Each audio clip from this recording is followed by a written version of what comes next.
or a the different car that person. temporary tag.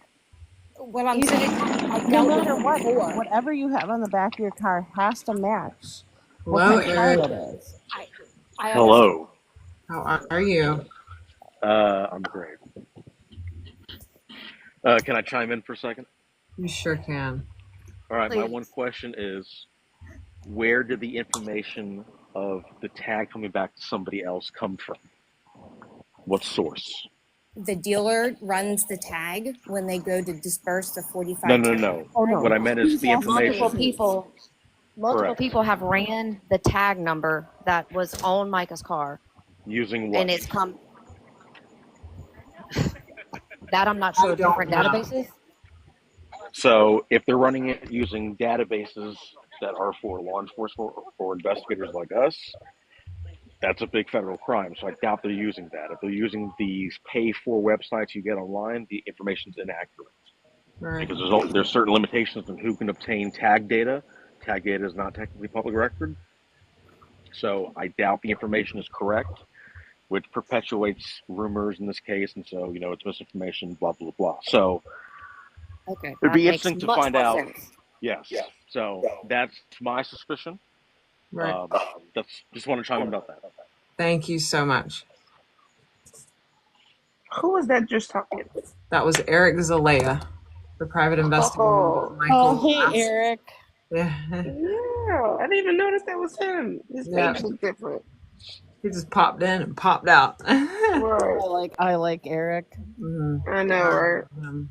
I'm so happy that he's doing what he's doing. Oh, I know. Yeah. I wonder. I don't know if this is legal, but I'm going to say allegedly, if someone has law enforcement in their family, can they have someone running out of state tag? Say that again?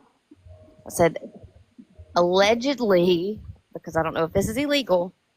If someone has law enforcement in their family, friends, family, can they have them do a favor and run out of state tag and see who it pops back up to?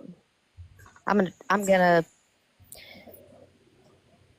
ask.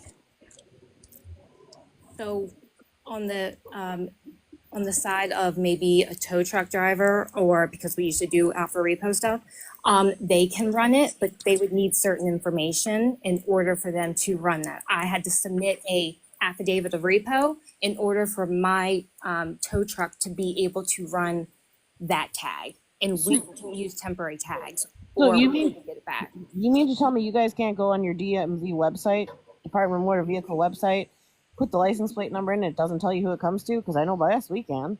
No, You just go to the DMV website, you put in the license plate, and it'll bring up. there's something different, I guess, that as a public person, I can't pull that. There's different criteria.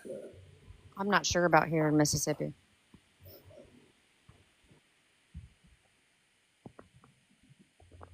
The reason I say that also is if I'm in North Carolina, I had South Carolina tags for 60 days. The tags got messed up in the mail for North Carolina, and the dealership had to extend my temporary tags until I got my North Carolina in. Hey, Eric, you're back. Yeah, all these Thumbs great up, down. questions, and I'm like, I can answer this one. So the hypothetical question: yes, they could theoretically run an out-of-state tag. However, it would flag on an audit, and so chances of them doing that and it not being detected are like pretty slim. Okay. So people get nabbed for that all the time.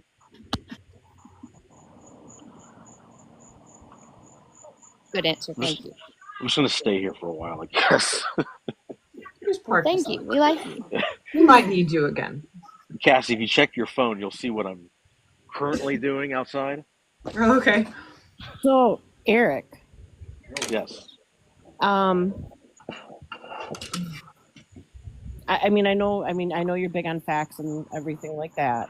Yes, Do I'm you, just the facts. do you feel that he had a PI following her, or do you think he just had another tracking device on her? I think the tracking device is probably for surveillance, but my honest opinion. It just makes, not in Florida, and again, I haven't done surveillance, and it just makes, not in Florida. And again, I haven't done surveillance in 13 plus years, but you can't have trackers in Florida. But I don't know about North Carolina or South Carolina. But it was probably for surveillance purposes, and usually in cases where you think that there's impropriety in the marriage, or you think that there's a divorce pending. People usually hire private investigators to follow people around to gather evidence, to use against the other person during mediation, stuff like that. So that's probably what he was doing.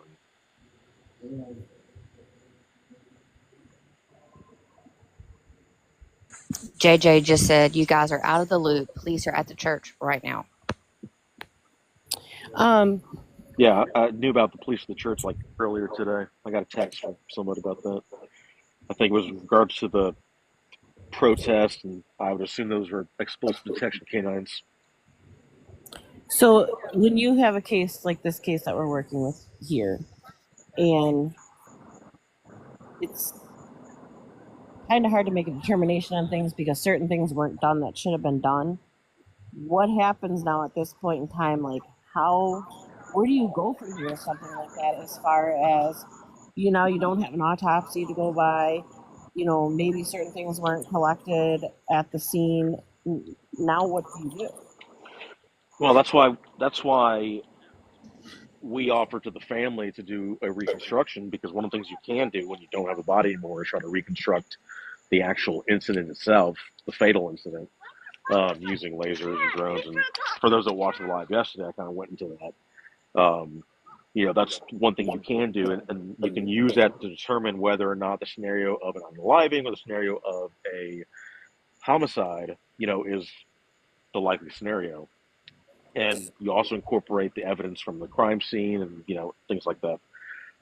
So that's always still an option in this case, because in reality, if this was a GSW or a gunshot wound, you don't really need an autopsy because you know what the cause of death was. The cause of death was a gunshot wound. The manner of death is the manner of death is what's in question. The manner of death being, is it a homicide or is it a suicide? Does that make sense? Right. Us in regards to your investigation at this point, or Not really, unfortunately, just because what we're doing is kind of different than what the other investigators are doing. I mean, we're all working together at this point, but we all kind of have different focuses. I can say that mine or ours, because we have a team, it just deals with the death investigation and the scene itself. So just a little too sensitive to give details about.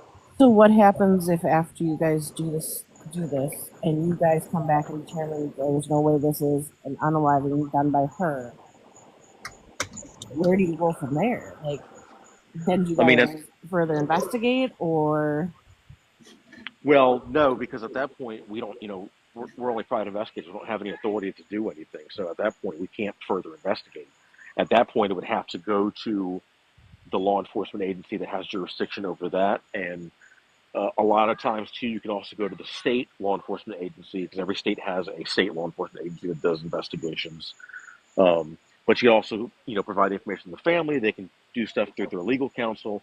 So there are some options, and there have been cases where suicides have been, um, what's the word I'm looking for? Overruled or overturned, and been turned to be homicide, things like that. So I have a quick question. I don't know if you can give some input, but why do you think they are going and saying it's a self-unaliving? Do you think they're just going off the 911 call? uh, it's always in any investigation. I'm not going to comment on the agency or anything about Yeah, corrections. I'm just going to yeah, comment on yeah, agencies in yeah, general. yeah. In In any general. agency, any investigation, it's just you take all the evidence that you have. So all the evidence is going to be any interviews that done. And mind you, we do not know everything that they did. Yeah, Nobody has seen the full reports, and a lot of times in cases like these, people think that silence means nothing is happening, but silence doesn't always mean nothing is happening. oh yeah, A lot of these cases are done in the background to prevent things happening. oh yeah. A lot of these cases are done in the background to prevent things from getting out in the media or out to the public that would cause issues. So when they get to a scene like this, they're going to look at all the evidence, and we like to describe it as you kind of draw a circle around the body and you investigate everything in that circle, and that means family, friends, you know, where they went to before this, all that kind of stuff. So theoretically, they would have done that, or should have done that. And they would have looked at either text messages or phone calls, or talked to family or friends about what she was doing, what she was feeling, things like that. They're going to look at the scene evidence, and then they're going to make their determination in conjunction with the medical examiner, who's going to make determination of the exact cause of death. So, do you think then? I mean, they didn't find the pupil till 7 o'clock that night. Do you, in your opinion, because you've investigated things before, do you think they investigated this fully enough to make the determination that they made? Being as though they gave a determination that night to JP. I mean, theoretically, even if they didn't find the uh, projectile firing device until 7 o'clock, theoretically, again, if there was a GSW to let's say, for example, the head, where it's going to be an obvious death, they had enough evidence, and again, talk about evidence, they had enough evidence there to say, look, this is probably shooting, and probably self-inflicted based on their investigation at the time. So that's probably why the correlation between the firearm and that doesn't matter to me as much. As to whether or not I think they did a thorough investigation, I don't know. I don't know the agency. I don't know the track record. It's like here locally where I'm at, I know the detectives, I know the agency, so I know which ones are good, which ones are terrible, and I can make a determination. Up there, I don't know, so it's hard for me to say anything about that. Question. So with the information that we have now, as far as like, have you been able to confirm that the FBI is involved? And then also, what is it doing? The FBI is involved, and the FBI is involved. And what, in your opinion, because I remember I've been on a couple of lives that you've been in, saying like usually the FBI doesn't investigate unalivings. So with them saying now that the FBI is involved, what could have caused the FBI now to be involved in the unaliving portion of this situation? Well, and that's the thing, is we still haven't seen any evidence from anybody. And again, anything concrete. I mean, there's a lot of stuff that goes around, the internet, but there's no actual proof. And again, at Cassie knows, I'm a very just the facts person, so I will not believe anything until you like put it in my face and I can actually read it and verify it. So I have no information as to whether or not the FBI is actually involved in unaliving. I can tell you from experience, a federal agency is not going to reveal that information to anybody under any circumstances, um, especially not the FBI, especially not for a localized investigation like this. Um, so my opinion still remains that I believe that they were and still are investigating something related to financial crimes involving most likely the church or a nonprofit associated with the church or something along those lines.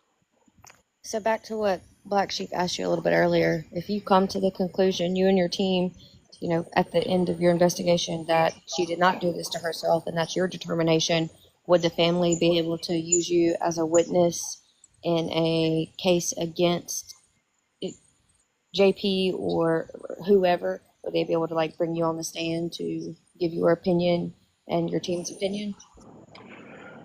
Uh, yeah, and let me preface this by saying this is not legal opinion, because this response is going to kind of border the line of legal opinion. But Okay. let's say, for example, a wrongful death suit. Then yes, we could come on, and this is not to toot my horn or anybody else's, but again, being board certified indicates credibility in the court and being a court recognized as expert.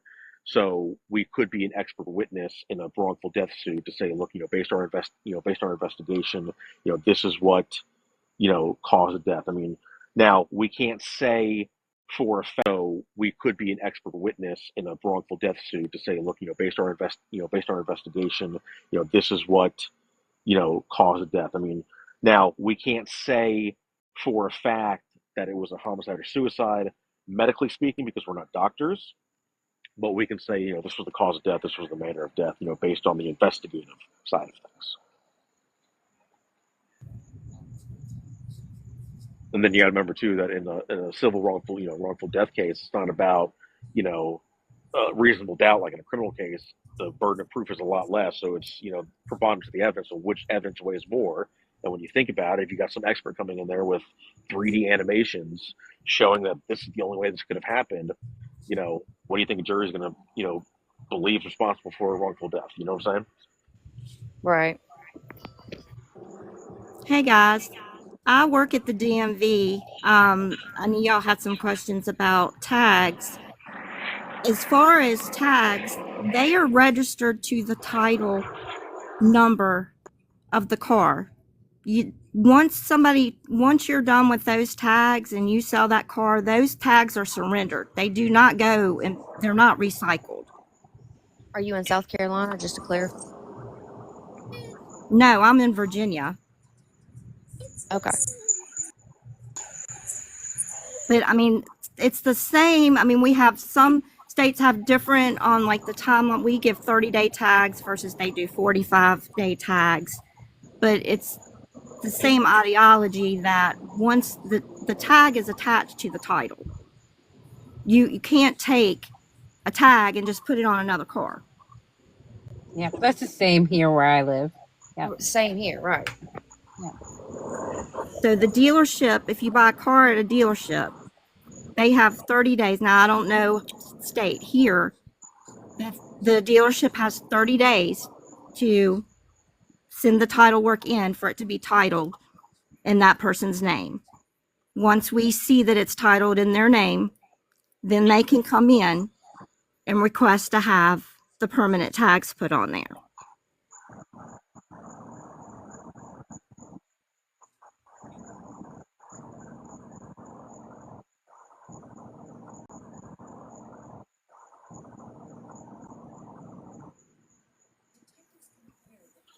I saw somebody comment about the horses in the background.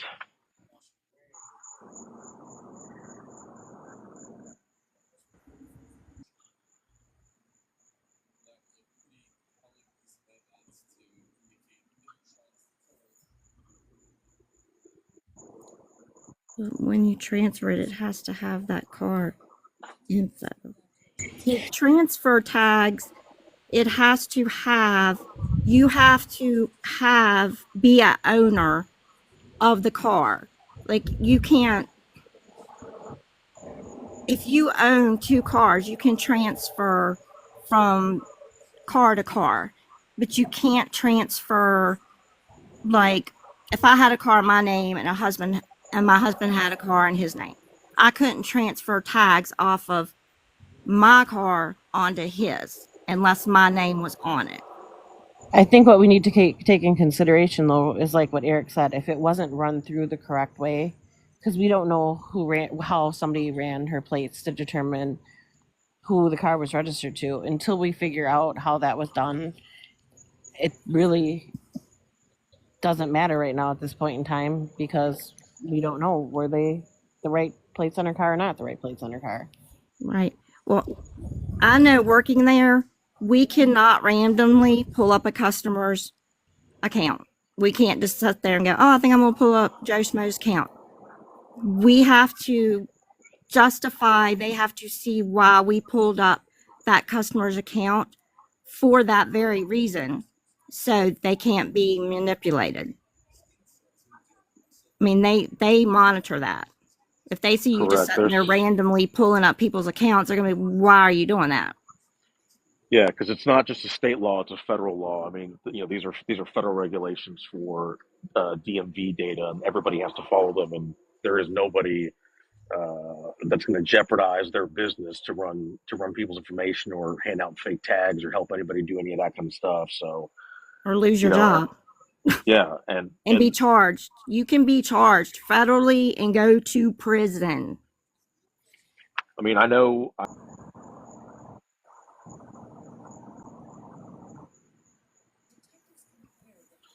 I saw somebody comment about the horses in the background.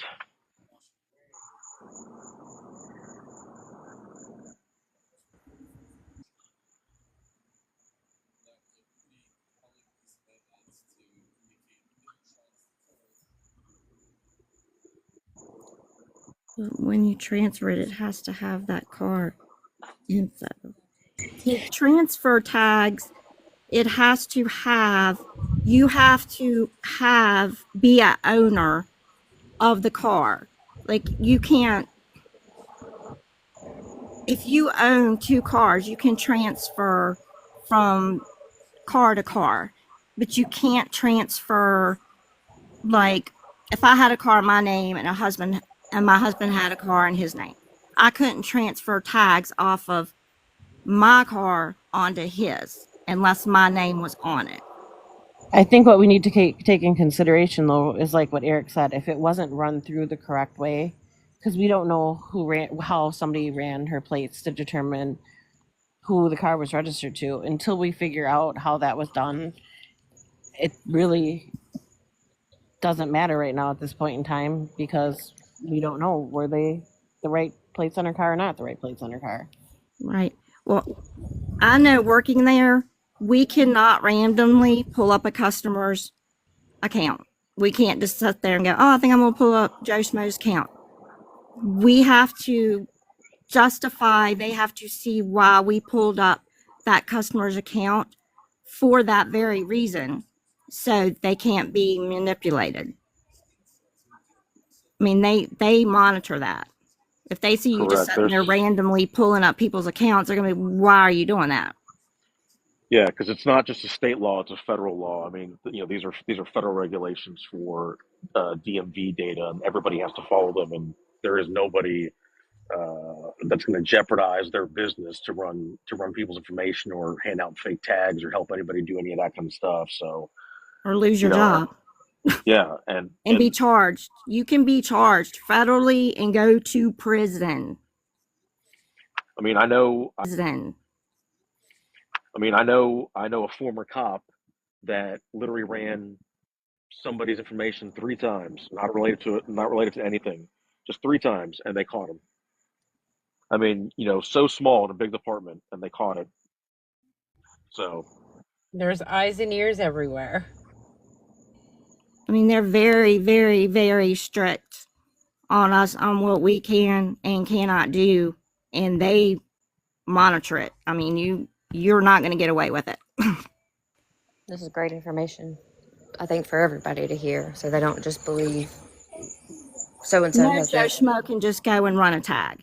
You can't. If somebody works at DMV and they're doing it for you, they're idiots. I'm sorry, they're idiots, because they're going to get fired, they're going to get caught, and they're going to get in a whole lot of trouble. I see people keep asking after I made the comment about the FBI. Again, I've not seen any physical proof that this actually occurred. It's somebody said something, and again, anybody can say I heard something or I was told something, and take it at face value.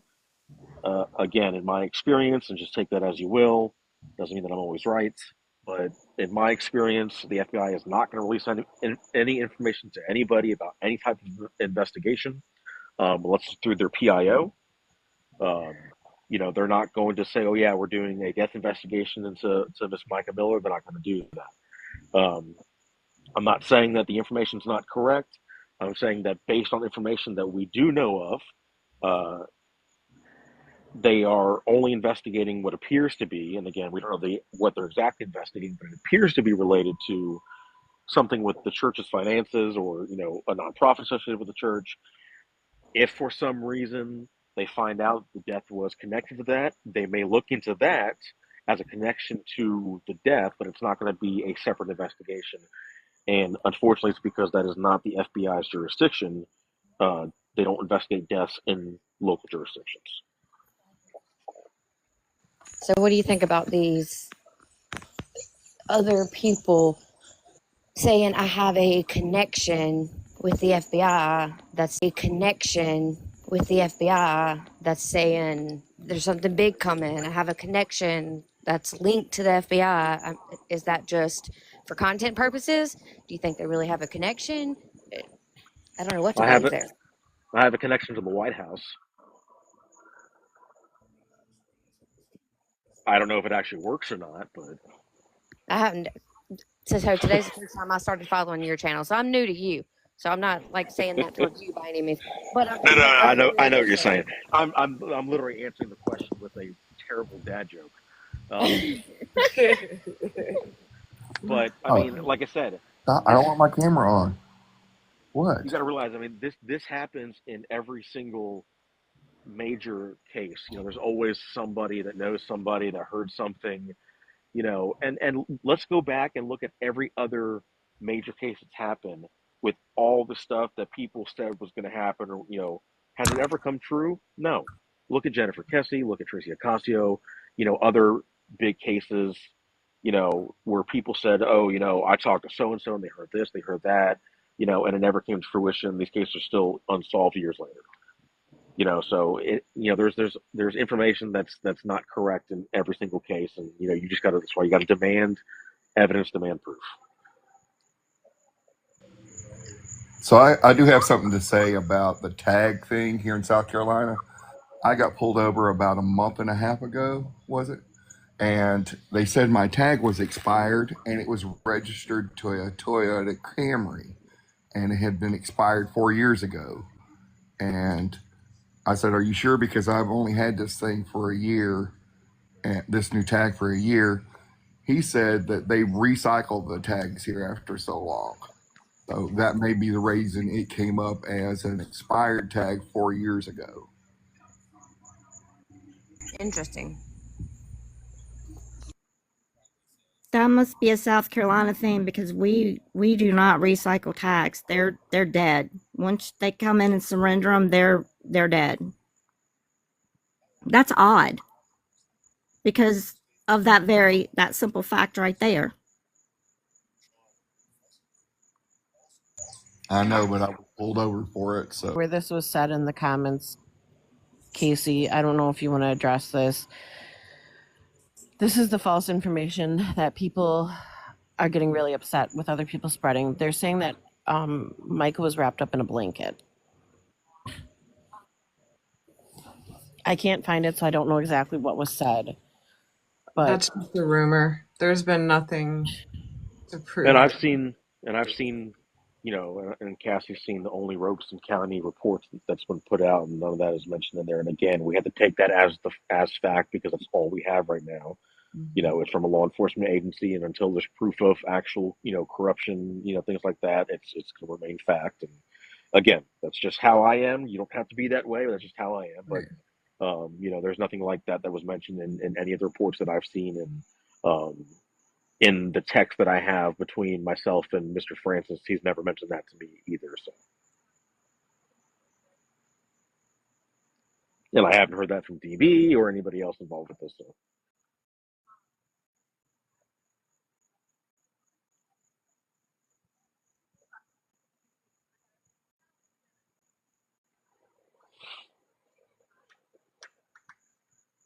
Yeah, unfortunately, there's a lot of misinformation going around in this case. A lot of people are spreading, whether it be creators, and I don't mean any shade or anyone in particular, but whether it be creators or just people that are speculating and passing along their opinions. And it's you just have to be very careful and make sure anything that you hear or read that you look into and make sure you can verify that. yeah, we talked about that a lot yesterday on the live. Myself, DB, and uh, Kyler was on there as well. We discussed all of that. So it's just you got to be very, very careful with information that gets put out. Again, ask, verify, validate, verify again. Somebody asked if I was going to interview JP. No, typically in the investigations that I do, with these types of investigations, we don't typically have to interview